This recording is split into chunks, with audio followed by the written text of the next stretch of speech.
welcome back. Welcome back to the second series of the Valencia Property Podcast.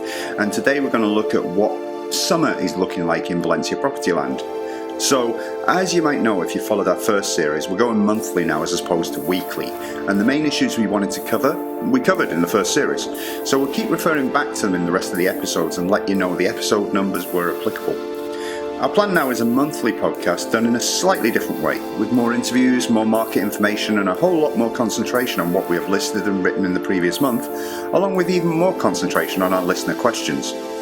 We'd like to thank all those people who sent in questions, and remember that if you have a question, then it's more likely that others have had the same question, so it's useful to others if you ask it, because you're not the only one who benefits from the answer. Remember, you can send us a voice note, a written question, or even a short video from which we'll take the audio file for the podcast. It's always useful to us. Just a bit of housekeeping to start. I got interviewed by Sheila on the All About You podcast this month, and you can listen to the recording at the link in the show notes.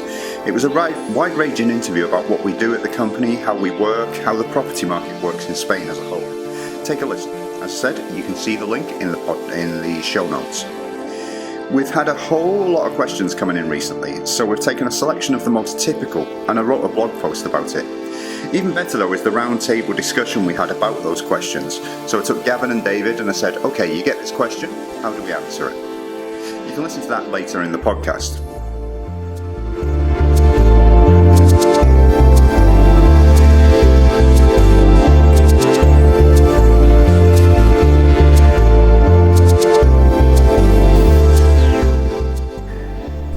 News from Valencia now, and there have been a load of concerts in the lovely evening weather in Valencia recently. I say the lovely evening weather because during the day it's been too hot last week especially.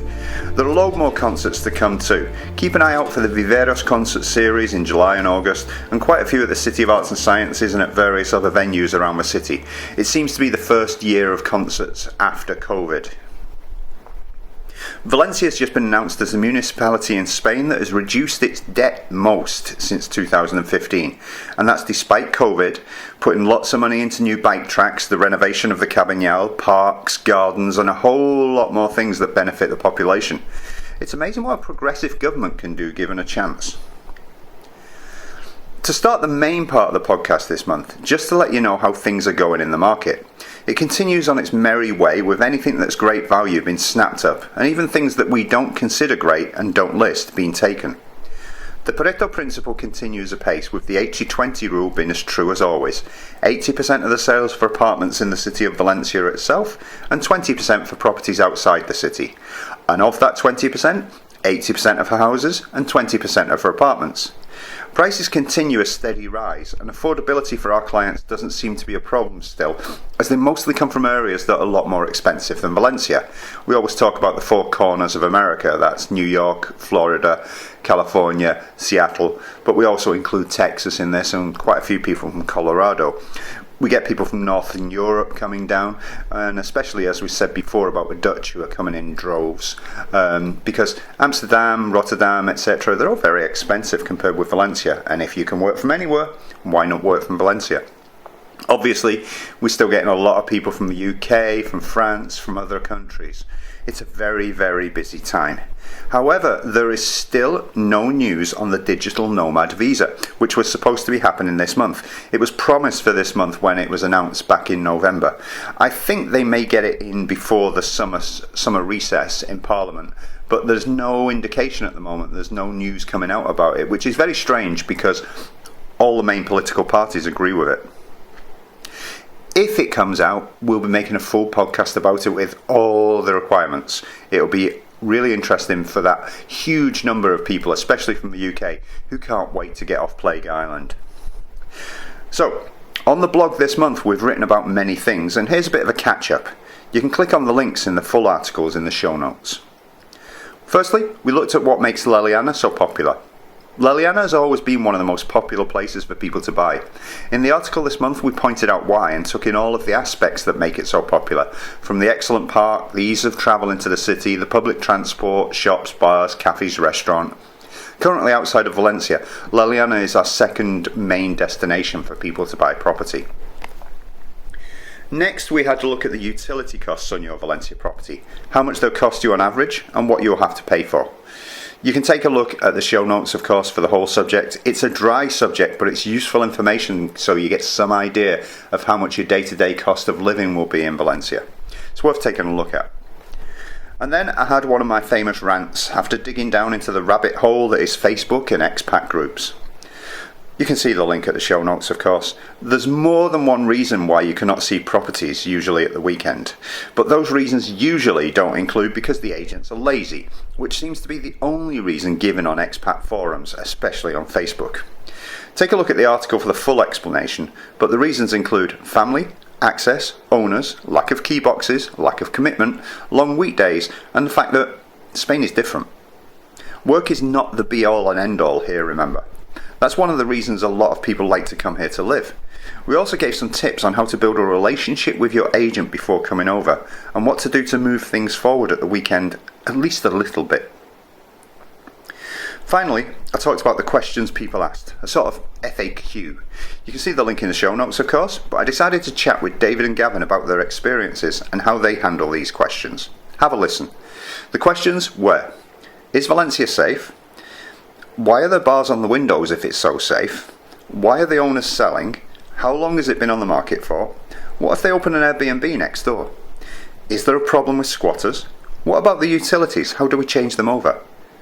How much will it cost me annually? Is it leasehold or freehold? What are my costs on top of the purchase price? And is it available on rent to buy? We also asked about stupid and weird questions, so you might want to listen through to the end.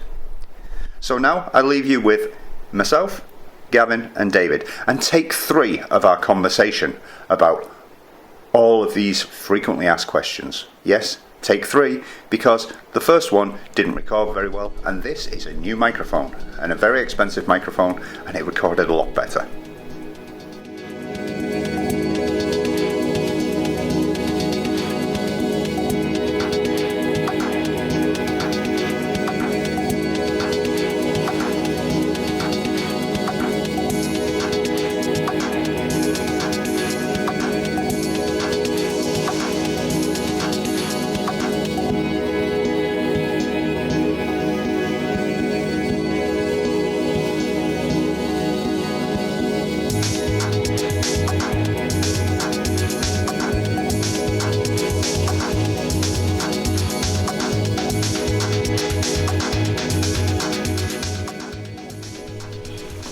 Okay, take 3.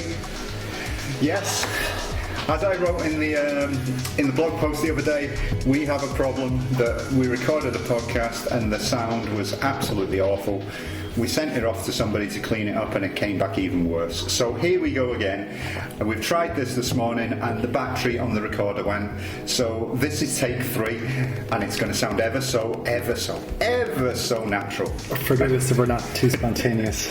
So these are the questions that we get asked regularly. Once more with feeling. Yeah, because the first 2 times weren't really with feeling. There wasn't enough swearing in it, I feel. I'm going to run out of Baileys in a minute if we have to get another table. Well, at least you brought champagne to the table as well at 10:30 in the morning or something like that. Anyway, first question. We always get this, especially from Americans. Is Valencia safe? Well, we've all lived there quite a while. I've never had a problem. I've never had my apartment broken into, my car broken into, stolen, never been threatened, no physical violence for sure, and we do say it's a family-orientated society, so we've all raised our kids here and never had any issues. And it feels safe. It feels safe as well as there not being a lot of crime. It also feels safe when you walk around the streets at night. You don't feel threatened. You don't feel like there are areas you should be avoiding. It's a completely different feeling to other cities I've lived in Ireland, for example, in Dublin or somewhere like that. It's completely different. Match day in Birmingham at 12 o'clock lunchtime when Villa and Wolves are playing or something like that. Yeah, I think all of us have the experience of chucking out time in the UK, for example, or where you just cross the road to avoid the pub just in case you get involved in a fight, even though it's nothing to do with you. Well, there's no closing times here, so you don't get chucked out. Yeah, that's it. You just stay there and drink all night. And when you come here first to live, you have that sense for a little while. You bring with you that kind of paranoia, and then slowly it fades away. It's funny. You mentioned, I think, on the first take the other day, But not on the second take. About crossing the road when you see a gang or you see a group of people. I'm going to walk home, but or you're with your kids or you're with your partner. Let's cross the road just in case. But you don't really get that here. No. But I think that the question, it comes especially from American clients because they're coming from such a feeling of non-safety, usually because of gun safety, that the question is, am I going to get shot in a drive-by here, which just doesn't happen because basically nobody's got any guns anyway. But it just doesn't happen. You don't feel like there's an imminent threat coming from anywhere here, do you? Well, there's certainly none of that, and there's not a very little knife crime. And if there is, you see it on the news, and it's a real... Because it's a big story. It's a real event. Oh, somebody was stabbed in Madrid, and it's usually local gangs or groups of lads who are just messing around, but there's nobody being clipped or taken out. Yeah, it just doesn't. I mean, I worked in an Irish bar here for 10 years and, I have plenty of experience of throwing fellas out of the pub sometimes, but to actually see one person physically put his hands on another person here is very, very unusual. Really unusual. Even when you might have two fellas who are getting really angry with each other, to actually throw a punch at somebody is a really big deal here. Yeah. Well, you don't have bouncers on the door or anything, do you? No. It's as simple as that, because it's relatively safe. Yeah. Okay, next one, therefore. If it's so safe, why are there bars on the window? Let's go with the various theories. Okay, I'm going to try and explain it properly this time because I think I messed up the first two times round. I was told that it was all to do with the Moor occupation or the Arab occupation from hundreds and thousands of years ago, locking up your daughters, keeping your family safe, and that's a theory. Okay, so I reckon somebody from Vox told you that. Right? So what's the second theory, Gav? This is from a long time ago, and it kind of makes sense. He was in the PP at the time. There's now moved to Vox. Long memories here. You would protect 600 years ago. Protect your family or avoid your daughter running off with the local Lothario. So yeah, it kind of to keep your family safe. Okay, so they just disappear off to the sort of Spanish version of Gretna, you're saying? Yeah. Right. Via the window. Okay, so any other reasons? Well, I thought insurance companies gave you a discount. I thought that was it. Insurance companies might insist on it, or if they didn't insist on it, you might get some kind of a discount when you ask for your home insurance. I thought it was as simple as that. And they do ask those questions. I think it's actually true. They ask you whether you've got an alarm. They ask you whether you've got bars on your windows. I don't know how significant the discount is, but it's something. Yeah, I thought that was it. Okay, so the real reason then. Okay, but I will say that it's only usually ground floors and first floors. Yeah, we're not living in prisons over here. It's only like certain lower levels of apartments that you will get the odd bar. Obviously houses, depends on the urbanisation. If you're on rustic land, then you have to be more cautious if you're leaving the property unattended for a few months at a time. But usually it's more to do with villas and any urbanisation in a decent area. You don't really need them, but the reason is... Itinerant workers coming around. No, it isn't. What it is generally it's so you can leave your windows and your doors open at night and still have the bars on them so that the breeze can come through and cool down the house, apparently. Yeah. Now, when I think about this, and I've just thought about it now because I didn't think about it in take one or take two, you don't tend to have them in Asturias where it's cooler. So that could actually be a reason. Okay. Yeah. When I've been to northern Spain, you don't tend to have bars on the windows of houses and stuff. Yeah. What about Seville and then Andalusia? I think they've all got bars in it. When I was in Seville, it's a normal thing, and it's very ornate, the metalwork on it in Seville. That's the thing. Like, you look at something with foreign eyes and you see these things, but for local people, they don't even notice. No, it's just normal. It's just part of the decoration of the house. Inside looking out, it's a bit weird, and it takes a while getting used to. We've got plenty of clients who've bought houses and taken the bars off because they don't feel the need, and also the Persian blinds are usually electric now, or they're really sturdy, so you'd have to go some to get into a house nowadays. Yeah. Maybe before the advent or the crappy Persian roll-up storage, which were just kind of cane or bamboo, then maybe you'd need that extra security just for self-assurance or just for peace of mind. The shutters are, if you've ever been locked out of your house trying to get in, it's really hard to force up a shutter without doing some real damage to yourself. If your house has ever been burning down, you have real problems of bending those bars and getting through them as well. Well, it wouldn't be for me on the third floor. I've got no chance of scaling the facade and getting up. I think first you chuck the mattress out and then you jump onto it. Apparently that works. I've seen it in cartoons. Trampoline. That's it. Your bed sheets and tie them all together. I don't know what you do. I think you've been burned by that point. So the third and fourth questions, I think they go together. It's how long has the property been on sale, and why are the owners selling? Which I always think is like, well, it's not really any of your business, but we can't answer that because that would be impolite. I often think it's because clients maybe, especially if they're interested in a place, maybe they're starting to think about the price. Can they kind of maneuver a bit of a discount on it? So if they're clever enough to see what's the catch here, I really like this place, but maybe there's a catch. So let's see if it's been on the market for a few months or if there's some strange backstory to the house. So I think sometimes it's clients being a little bit too clever, trying to, ask questions, which I just say probably. It's usually when they're interested, though, yeah? Yeah, I find it is. And as you say, first of all, you could well say it's none of their business. And secondly, it doesn't really matter. You like a house, you like a house. Don't go looking for problems. Yeah, I think that divorce answer, like they're getting divorced, and then the extra question, which you said, so why are they getting divorced? That's when you say, well, that is none of your business. Because the toilet in the second bathroom won't stop dripping. I think everybody's an expert nowadays as well, unfortunately, because of reality TV and all the property programs that you see. People don't like the awkward silence. The owners usually speak Spanish. The clients usually English speaking. They don't want to just stand there and make it look like they haven't really got an idea or they're not sure what to do. So that's the go-to question. It's then, why are they selling? Just because you feel that you need to have some dialogue, and I wonder if I can catch them out. Well, I'm going to blame A Place in the Sun here, and other property programs exist as well, because when we've worked with them, they tell the client they've got to make a comment when they go into the room. So that's why the clients always say, "Ooh, it's a lot bigger than I thought. Ooh, it's spacious, isn't it?" They don't really think that. It's the only thing they can think about because they've watched A Place in the Sun and other programs so many times, and that's what people say. So, but I go back to the first thing. I think people are just too polite to ask, so how much am I going to get off this? And this is a way of finding out. Do you think there's an element as well that people are afraid to appear too keen if they like somewhere?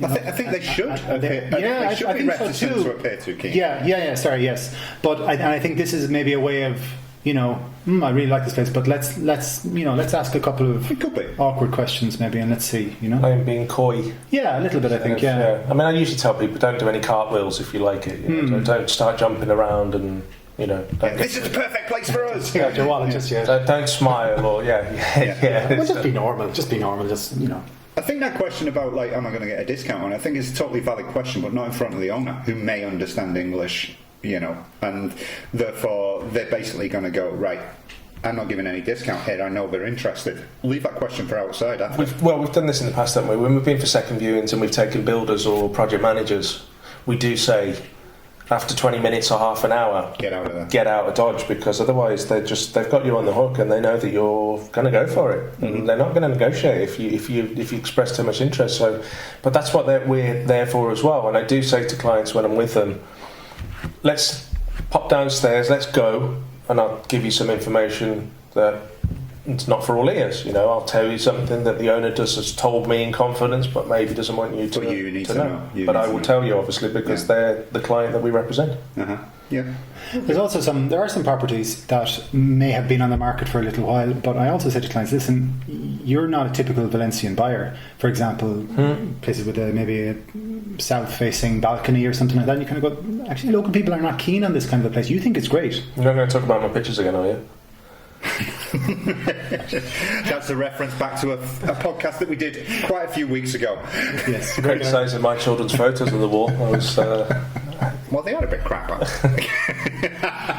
But so there are places that you might be keen on. You think this is great, but maybe local people aren't so keen. So that's maybe why it's taking a little bit longer to shift. There's no catch. There's no problem, Or it's rented out, or these other things. They haven't done viewings because there's an awkward situation with the family, or they're waiting for the kids to finish the school term before they start accepting viewings because they've got a busy lifestyle. Because they don't want anyone in the house. They will not leave a key. There's no key box. Yeah, there's any number of reasons that something's been on the sale for 6 months. It doesn't mean that it's crap and that nobody wants it. It's just because of circumstances. It's a valid question, but usually it's, well, if you like it doesn't matter whether it's been on for a week or a month or 6 months.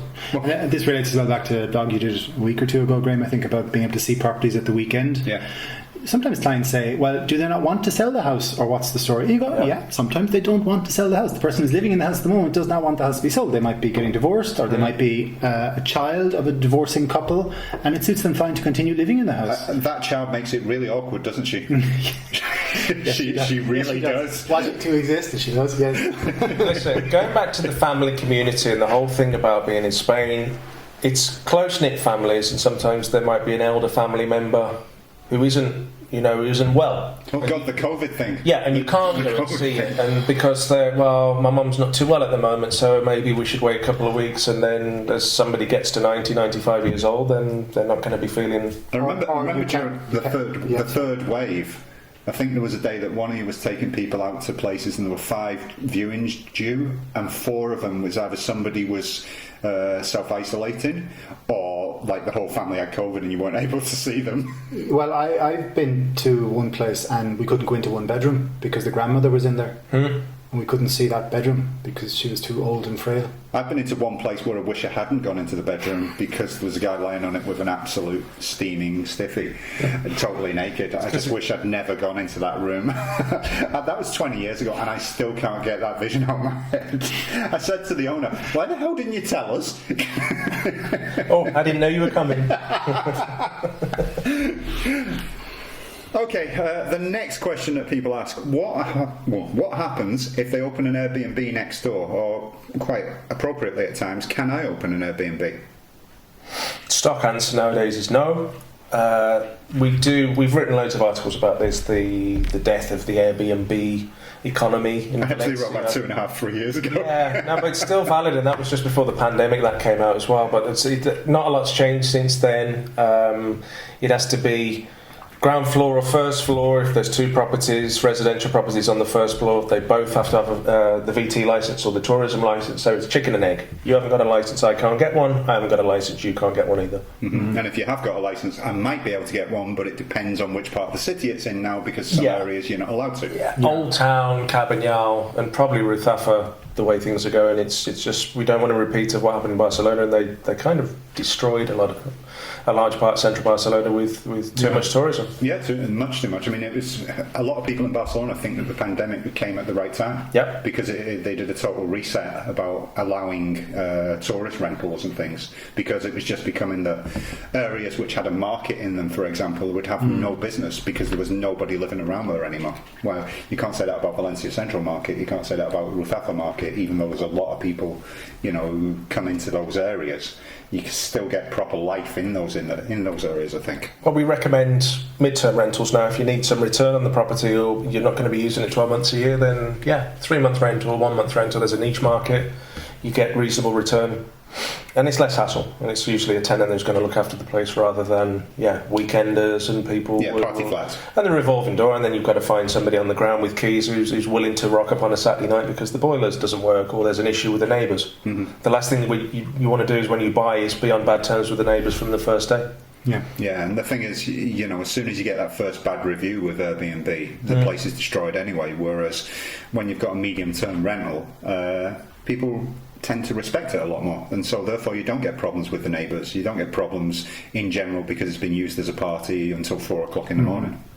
Yeah, there's people here for a reason as well. Usually young professionals who need to be 2 or 3 months, and they don't want any issues. And they usually, if they work from home as well, they'd like to live in a quiet building. So the whole thing about what if next door does this, it's not going to happen. Airbnb now is a thing of the past. Yeah, that's a truism, isn't it? That what you really need to do is you have fast internet in the property, and then you can rent it out for 3 months at a time, and somebody's just going to be working most of the day there, and then they go out in the evening. Yeah. Okay, the next one therefore is you haven't got it, you're not living there, and squatters come in and you can't get them out, according to Facebook at least, you can't get them out until the year 2145 when the grandchildren eventually die because you pop to the shops for half an hour. Is that true?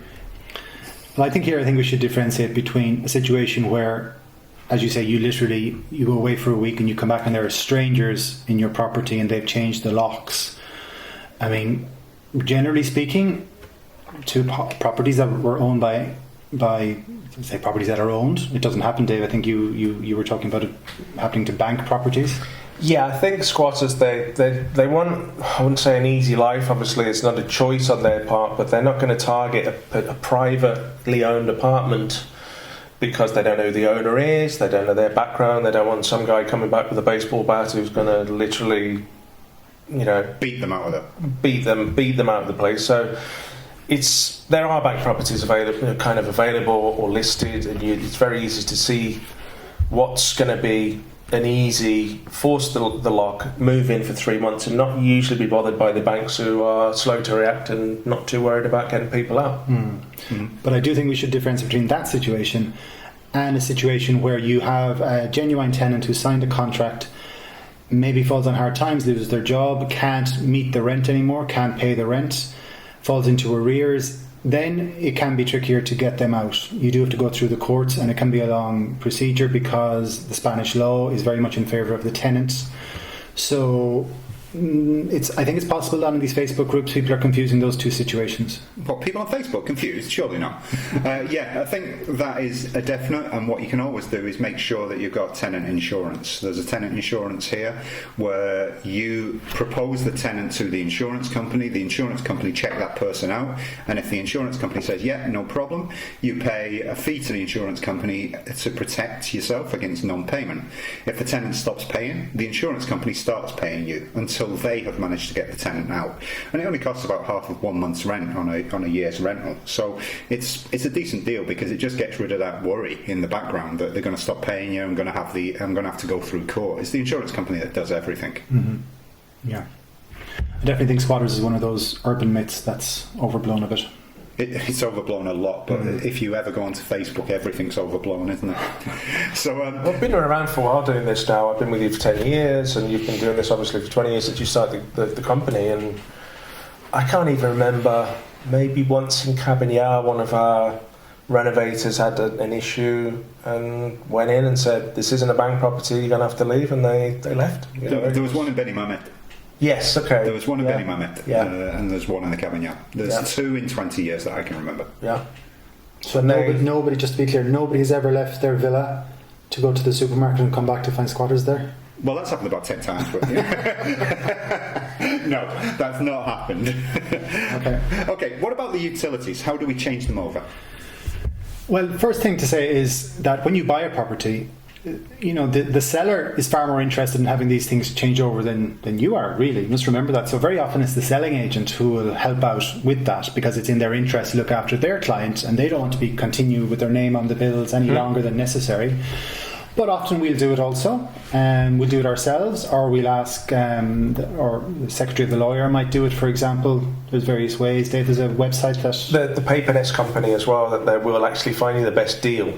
It's easier just to change over and keep the existing company for now, because it's just a phone call and you give them the CUPS code, which is the register for the meter in each apartment for electric, gas, water, etc. But then they will kind of work for you and say, oh, actually, if you combine the bills here with Naturgy or these kind of companies, you get the 3-in-1 combined thing. And that's usually what people do after they've renovated and say, right, well, what's the best option at the moment? Much the same for the internet as well. If you shop around, you can save 10, 15, 20 euros a month. But not water companies. Water's a bit difficult. It does take a couple of months, and my apartment, I've still got the previous owner's name, but it's in my account. I pay the bill, but it's in somebody else's name. And why change it? You've only been there about 18 years. Well, this is it, but it's the water's still on, and it's just the way it works, and it's very antiquated, the water system in Spain and Valencia, and if it isn't broken, don't fix it, right? Yeah, I think it's a very simple process, but people worry that they'll have to do it, but no, it gets done. At least it gets done when we do a sale. It's part of the service that we provide as well. So we talk about the commission and the agent's fee, and there's a lot more there than just selling you the property. There's the guided tours, and then there's the post sales as well, where we're still there. We don't run off into the bank. We're still here on the ground, and we've been here for a long time doing this. So you do bump into people and go, how's it all going? And you want to look people in the eye and not have to cross the road and walk in the opposite direction when you bump into people. Changing utilities is one of those things. When you only do it yourself, how many times in your life are you going to do it? When you move house, not very often. But when you have somebody who's well used to doing it, we do it a couple of times a month probably. It's no problem. It's very easy done. It's a service we're happy to provide. Yeah. Okay, the next question is, how much is the house or the property going to cost me annually? So what costs are the annual costs that people have got to pay?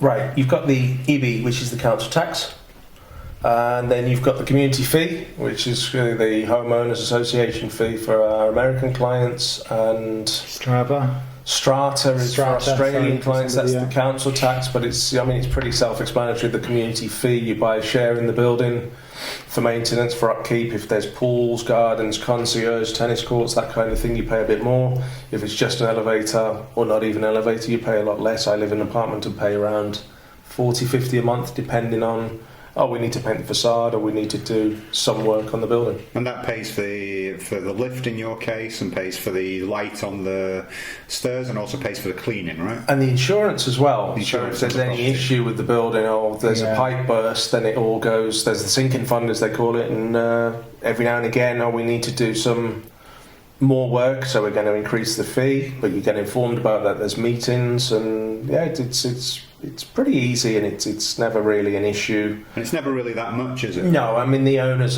in the building are usually pretty proactive as well and say, we should be doing this, or we need to change the front door, or the lock's getting a bit crap to get into the building, so we'll change the tumblers, and it's just an ongoing thing, but it's very cheap. And that's a flat? Yeah. How much do you pay on IBI, which is the council tax? I pay $280.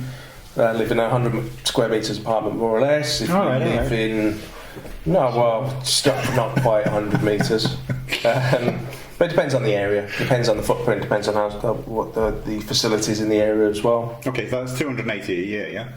Yeah. Because we always get asked that question when we say it's 280. Because what, a year? Yeah. What was it we said the other day about 1% on property value in California, and you said 2% in 2%. Somebody told me in San Francisco. They were paying. Wow. Yeah. And San Francisco property values are really high.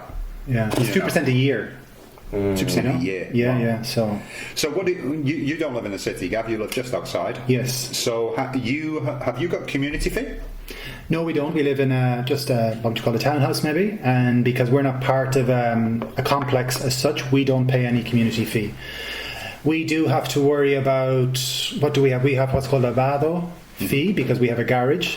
So the space in front of the garage on the street is a no parking zone. We have to pay, I think it's 50 or 60 euros a year to the council for that. And that allows you to ring them up and say, come and move this car that's parked in front of my... If somebody blocks the entrance to your garage, then they get towed away. Exactly that.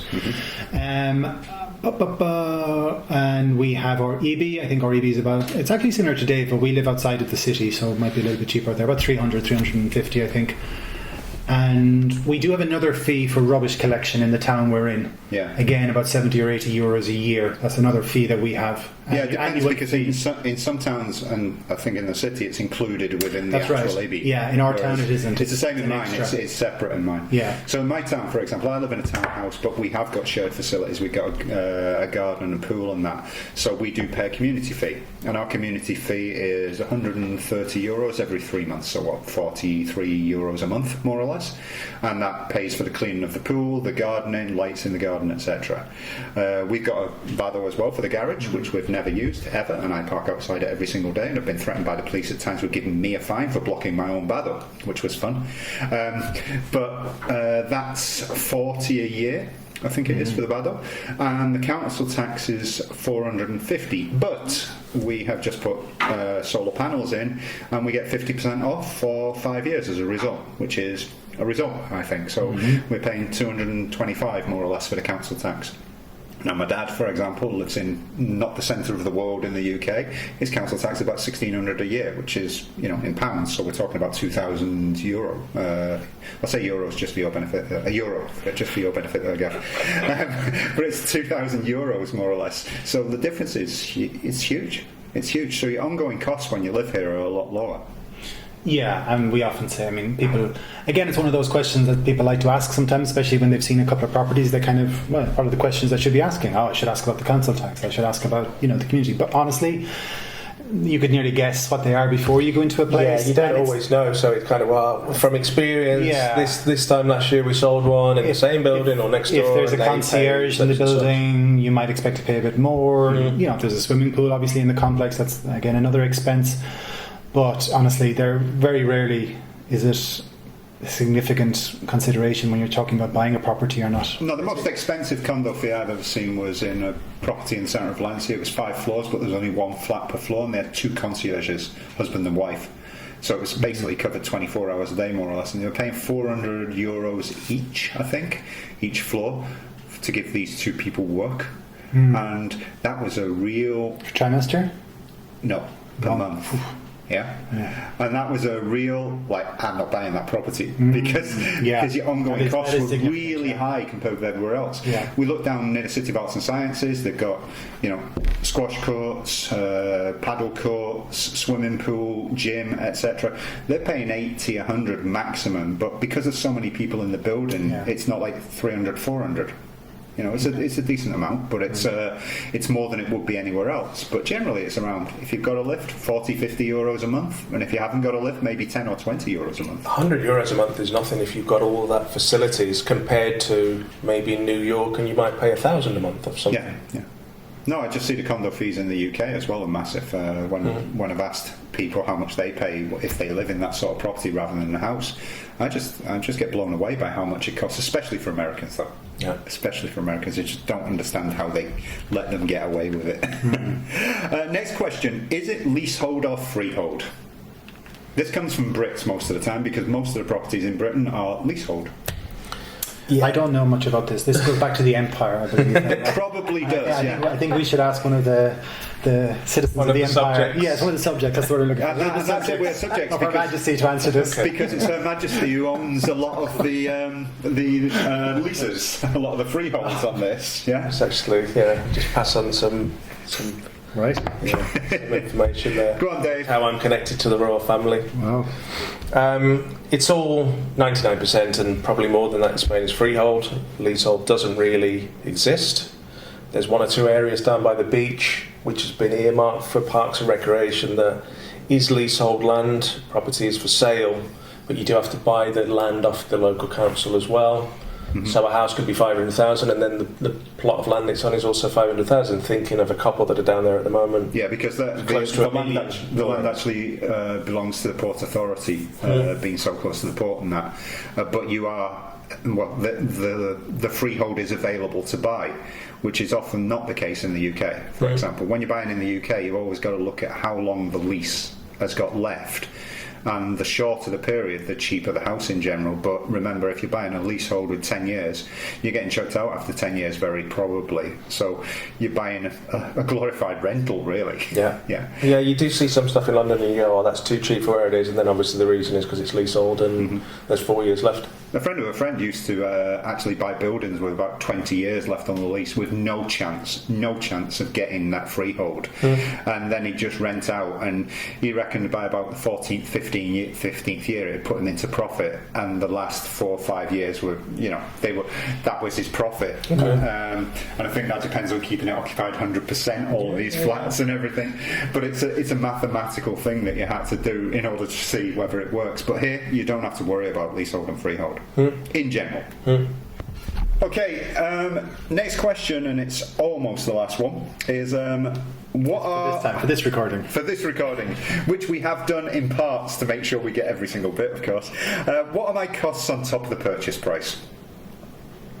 Okay, well, we always give the figure of 15, 16%, no? Yeah. We give a figure of 15%. 15% if you're a cash buyer, 16% if you're looking for finance, because you've got obviously bank fees, broker fees, there's a few extras there, etc. But usually we used to say 18% if you were getting a mortgage, because you had to pay all the costs. But these days, it's the bank who has to pay most of the costs of a mortgage, because they're the eventual beneficiary if you don't pay it.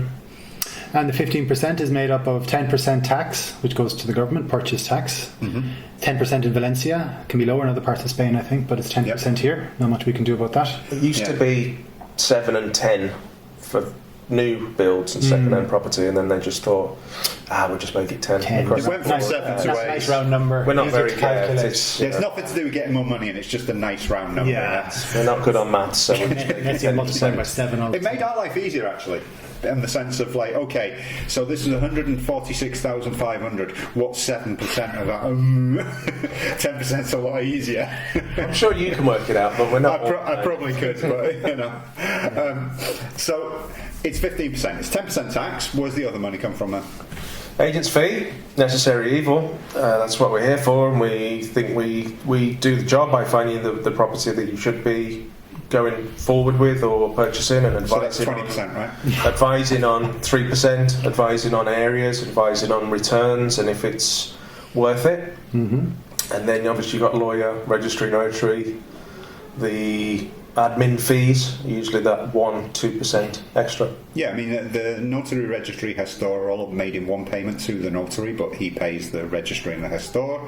And we basically say 1%. It's usually a bit less, but it's about 0.8, 0.9, depending on the price of the property. Yeah, we kind of round up to 15, but sometimes it's 14 and a half. Yeah. More or less, you have to calculate, right, I need that 15% just to cover fees on top of the purchase. And going back to the last question, it's obviously front-loaded, it's expensive. The purchase is, you think it's expensive, but then year on year with the community fees and the council tax, it does actually even out. Yeah, and the lawyer's fee is 1% in general. Yeah. So In general, yeah, depending on what you yeah, I mean like they've got a minimum. If it's a really, really cheap property, they're going to charge you a minimum, which is 1,500 plus VAT. I think is the minimum that most lawyers charge. Yeah. So if you're buying a property for 100,000, it's not 1%; it's 1.5%, for example, on that. Yeah, but it does depend on what the lawyer does for you. I mean, if you need the lawyer to sign for you on the day, for example, that's going to, Yeah, the whole power of attorney. And Yeah, the power thing of is, attorney, exactly. the lawyer is useful for other things apart from the conveyancing and the purchase, because you might need to make a will over the years if you're going to be here for some time, and generally you need a good lawyer on your side, like you need a good agent, like you need a good doctor, like you need a good lawyer's one of those baker. things. Lawyer's one of those costs that people sometimes kind of go, right, do I really have to? But I mean, money well spent. Well, the thing is, most people have got in trouble over the years in Spain because they trusted, let's say, us, trusted agencies, trusted developers. They've got in trouble because they didn't have their own independent legal advice. And that independent legal advice didn't tell them, don't touch it with a barge pole. Because the agent obviously wants to sell you something. I'm quite happy when the lawyer says don't buy something, because it means you've dodged a bullet. If we can't know everything about a property, unfortunately, because we can't do the full due diligence, and the lawyer might find something right in the background there. We depend on what the owner tells us, and then the owner might have been telling porkies. That's what the lawyer finds out. Yeah, that's important to realise, that we all have. It's in everybody's interest that you buy the property, except the lawyer. The lawyer doesn't care. The lawyer will tell you straight. Someone told me that the lawyer's there to put as many obstacles in the way as possible, because they have to cover their own back as well. I know a couple of Yeah, lawyers. their reputation. Not to be difficult about it, but maybe this, maybe that. There is their job to be, due diligence is the terminology for a reason. They have to make sure it's 100% and they're safe and they're convinced that you can buy it. Yeah, another thing is that they're the person you will be suing if suddenly there's a road put through your house that they've said is perfectly okay. So the role of the agent here is different as well. It's not like in the United States where they just do absolutely everything. Yeah, you haven't got fiduciary duty. Yeah, it's a different country. It's a different way of working. There are tons of agents that, some of them are good, some of them aren't so good, and you need to find the right one and feel that the whole trust issue. And if you feel that you get good vibes from an agent, let's go with your gut, basically. Okay. And finally, is it available rent to buy? Nope. No.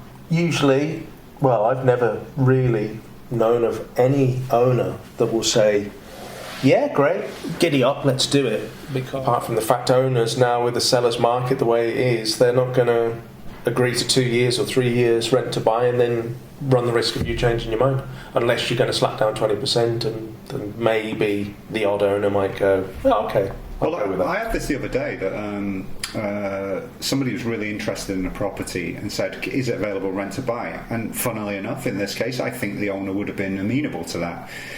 Said, so, if you gave the owner 20% down and then paid him, maybe $1,000, $2,000 a month and a maximum of 2-3 years, I think they'd be interested. And they said, oh, don't think we could do the initial deposit. And it's like, so basically you want rent.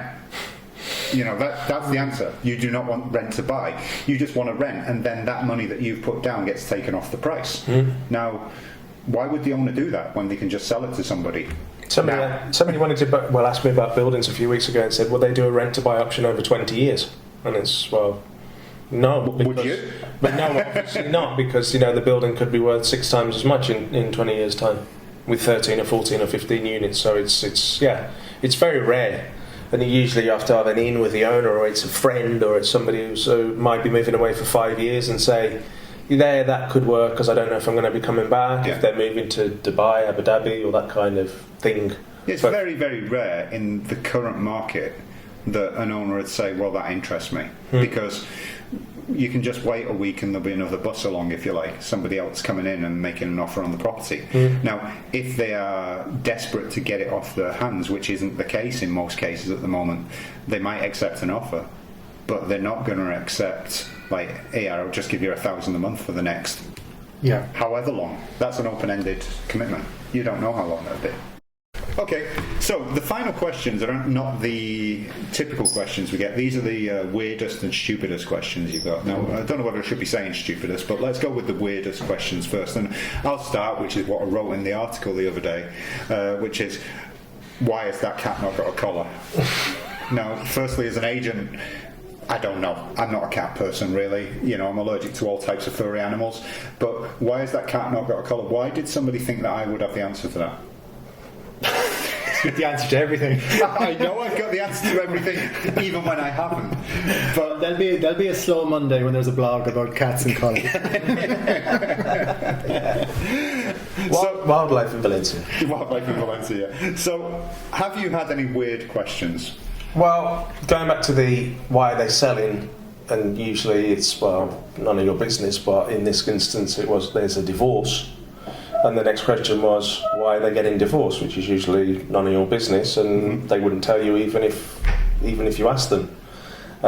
Somebody else said to me, with an English owner showing them around the property, why did you have these tiles in the kitchen?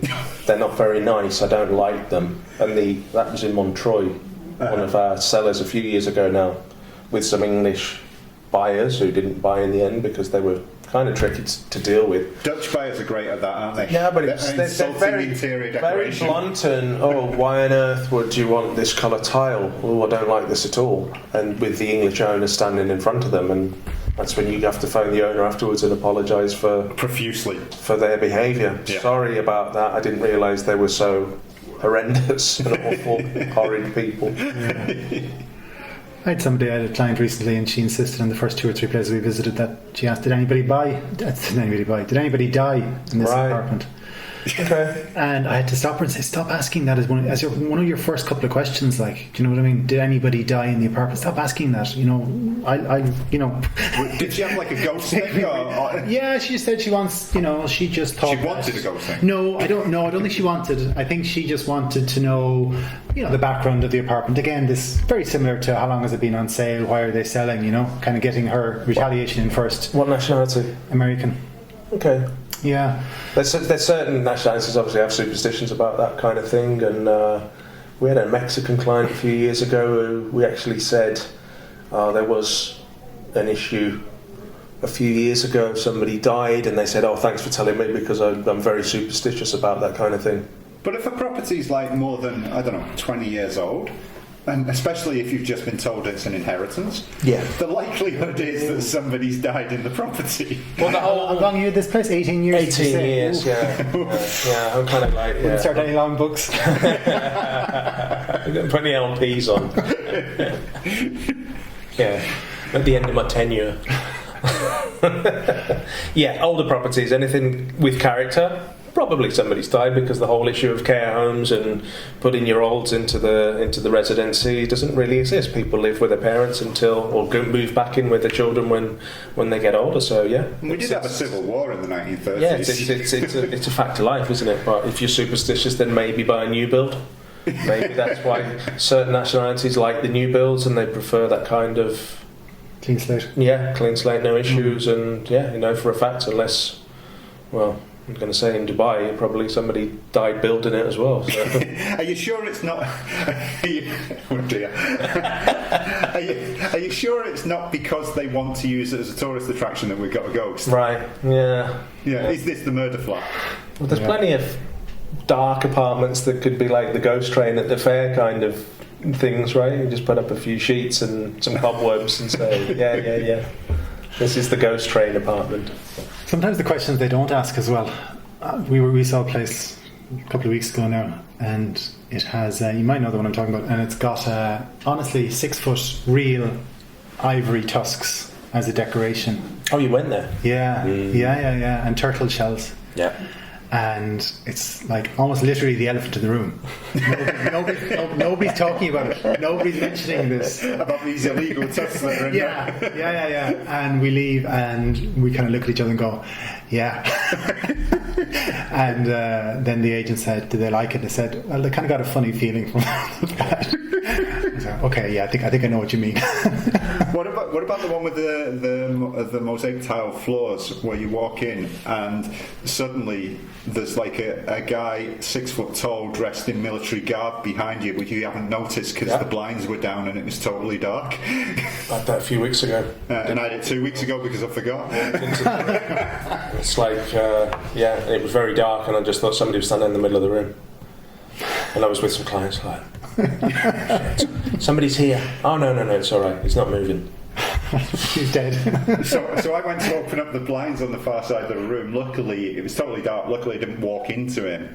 Yeah, opened up the blinds, turned around, and went, there was this guy behind me in military garb, just a mannequin stood there in front of a white screen. It's some YouTuber or something. Yeah.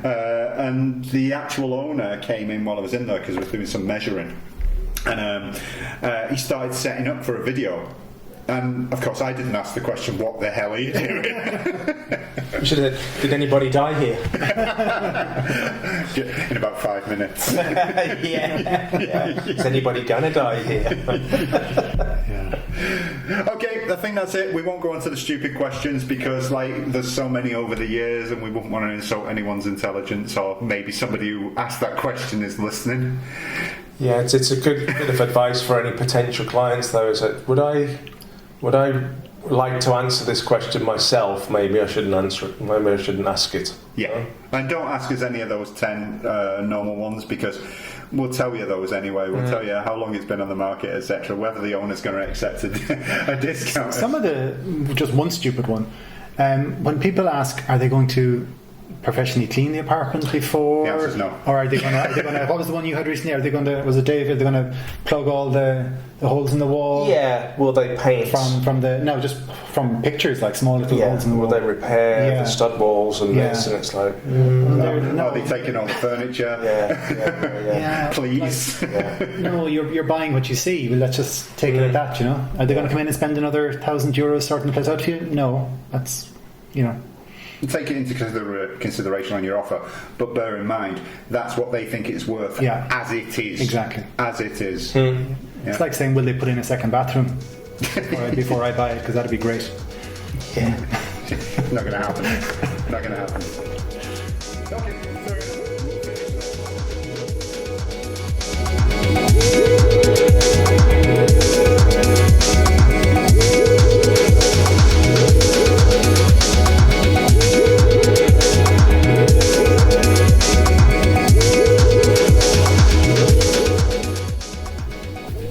And that's it from the new monthly edition of the Valencia Property Podcast. We hope you liked it, and we hope you liked that conversation and listened all the way through to the end. There was a lot of information in there, and a few jokes.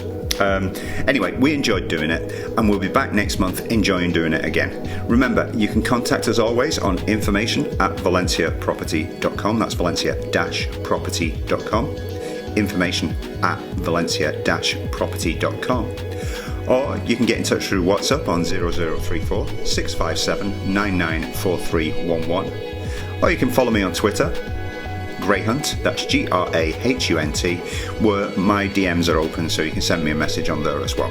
What you shouldn't do is send me an unsolicited message on Facebook, because Facebook tends to hide them, and I don't go on Facebook very often, so therefore I'm not going to see it. There are lots of ways to get in touch with me. Some people even phone every now and again. We look forward to seeing you next month when we'll be back. The next episode will be out at the end of July, just before I go on holiday.